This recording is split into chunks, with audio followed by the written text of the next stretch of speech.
नमस्कार मित्रमित्रांनो. बराच वेळा असं होतं की काही जेवण करायचं पण काहीच भाज्या नाही आहे.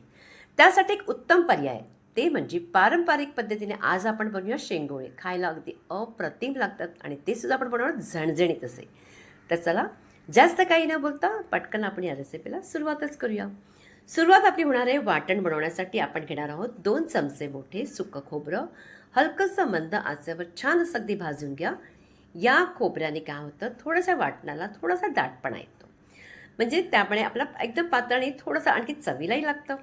आता इथे आपण वाटण बनवण्यासाठी घेतले आहेत आल्याचे तुकडे अगदी 1 इंचसं, त्याचबरोबर लसणाच्या पाकळ्या 7-8, त्याचबरोबर हिरव्या मिरच्या घेतल्या मी 2-3. आणि आता हे जे वाटण आहे मी खलबत्त्यात करणार आहे. तुमच्याकडे जर पाटा वरवंटा असेल तर त्याच्यामध्ये करा. पाटा वरवंटा आणि खलबत्त्यात जी चव असते ना, ती आपल्या मिक्सरला मुळी नसतेच. पण जर वेळ नसेल तर तुम्ही मिक्सरमध्ये सुद्धा करू शकता. आता हे थोडंसं मी अगोदर ठेचून घेतले, तर त्यात घालायचं 1 चमचा जिरं, त्याचबरोबर थोडंसं मीठ घाला, कारण का पुढे आपल्याला मीठ प्रत्येक ठिकाणी लागणार आहे. कोथिंबीर घालायची आणि जे सुकं खोबरं आहे तेही घालायचे. सगळी जिन्नस अगदी चांगली आपण व्यवस्थितरित्या अगदी ठेचून मस्त असं वाटण याला छान असं रेडी करूया. काही वेळ लागत नाही, झटपट बनतं.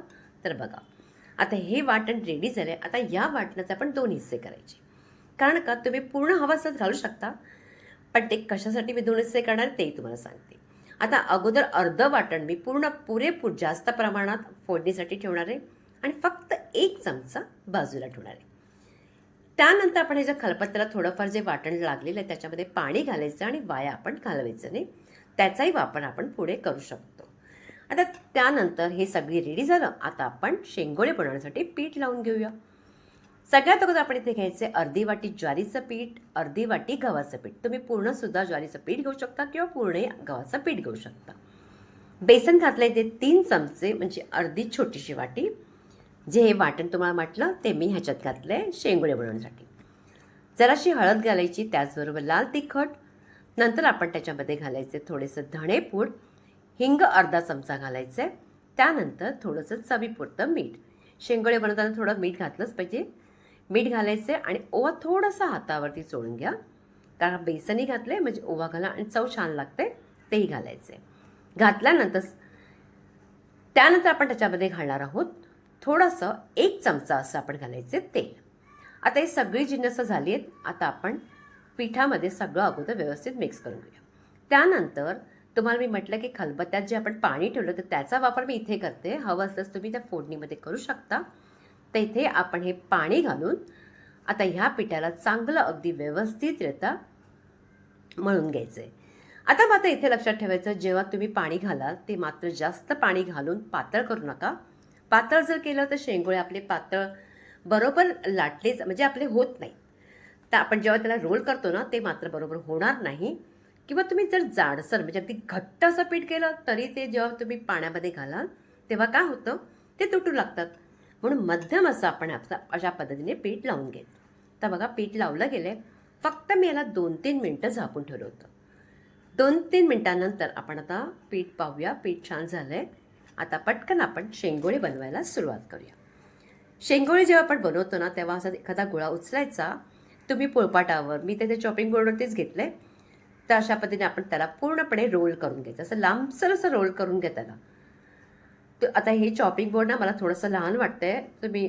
तुम्ही किचन प्लॅटफॉर्मवरती सुद्धा करू शकता, स्वच्छ वगैरे धुवून. अगदी लांबसर करायची, अगदी तशा पद्धतीने लांबसर जर रोल झाला ना की पटकन आपल्याला शेंगोळे करायला उत्तम होतात. आणि करताना मात्र जाडसर करू नका. जितके पातळ होतील तितके पातळ करा. काय होईल, जेव्हा आपण शेंगोळे बनवून आपण त्या रसामध्ये घालतो तेव्हाही चांगले फुगले जातात. म्हणून इथे जास्त जाडसर असे ठेवायचे नाही. मी जितके केले त्याच्यापेक्षाही तुम्ही हवं असल्यास पातळ आणखीन करा, हरकत नाही. पण हे पण बरोबरच आहेत, अगदी उत्तम झाले होते. तर अशाच पद्धतीने बघा, शेप व्यवस्थित छान दिला. जर तुम्हाला आणखीन कोणताही आकार शेप म्हणजे जो येत असेल तर तुम्ही त्या पद्धतीने देऊ शकता. सोप्या पद्धतीने इथे काहीच करावं लागत नाही. फक्त गोल फिरून दाबायचं आहे आणि नंतर मग ते पीठ थोडंसं तोडून घ्यायचं आहे आणि त्या ठिकाणी चांगलं व्यवस्थित दाबून घ्या, म्हणजे शेंगोळी व्यवस्थित होतील. शेंगोळी रेडी झालेत. आपण आता फोडणी देऊया. कढईमध्ये अगदी मोठी 2 चमचे अगदी मी तेल चांगलं गरम करून घेतलं. त्यात राई घालायची 1 चमचा. राई जशी तडतडली की जिरं घालायचं. नंतर आपण घालणार आहोत त्याच्यात जे वाटण होतं ते घालायचे. आता या वाटणाचा कच्चेपणा पूर्णपणे निघून जावा म्हणून त्या तेलामध्ये चांगलं व्यवस्थित परतून घ्यायचं. जसं तुम्हाला वाटलं की ह्याचं अगदी चांगलं परतलं गेलं आहे, त्यामध्ये आपण बाकीचे छोटेसे जे मसाले आहेत आपण ते जेमतेम ते घालायचं. सगळ्यात अगोदर इथे मी मीठ घातलं आहे, त्याचबरोबर हळद, लाल तिखट. मात्र मीठ घालताना बेताने घाला, का प्रत्येक ठिकाणी आपण मीठ घातलं आहे. जेव्हा आपण वाटण केलं होतं त्याच्यात घातलं आहे, नंतर शेंगोळ्यामध्येही घातलं आहे, थोडेसे धणेपूड घातले म्हणून बेताने घालायचे. पूर्ण मसाला आपण त्यामध्ये परतायचं आहे. परतल्यानंतर हवं असतंच तुम्ही पाणी इथे उकळलेलं पाणीसुद्धा घालू शकता, अगदी कडकडीत उकळून तेही घालू शकता. तर मी इथे थंडच घातलं आहे. जर तुमच्याकडे उकळलेलं असेल तर नक्कीच घाला. मी तिथे पाणी शिजवायला विसरून गेले होते. झाकून ठेवायचे, चांगलं उकळी येऊ द्यायची आहे. जेव्हा चांगली उकळी आली की नंतर हे सगळे आपले शेंगोळे एक एक करून अगदी आजूबाजूला सगळेच बाजूबाजूनी करून अगदी व्यवस्थितरित्या सगळे सोडून द्यायचे. सोडल्यानंतर ह्याला 10 मिनटं द्यायची, चांगले शिजू द्यायचे. तर अगदी मी त्याला 10 मिनटं शिजवले होते बघा, मस्त शिजून झालेले आहेत. आणि आता आपण याच्यामध्ये गरम मसाला कोणताही घातला नाही आहे. तर इथे तुम्ही हवा असाच गरम मसाला थोडासा हलकासा घाला. मी अर्धा चमचा घातला आहे. जर गोडा मसाला असेल तोही घालू शकता.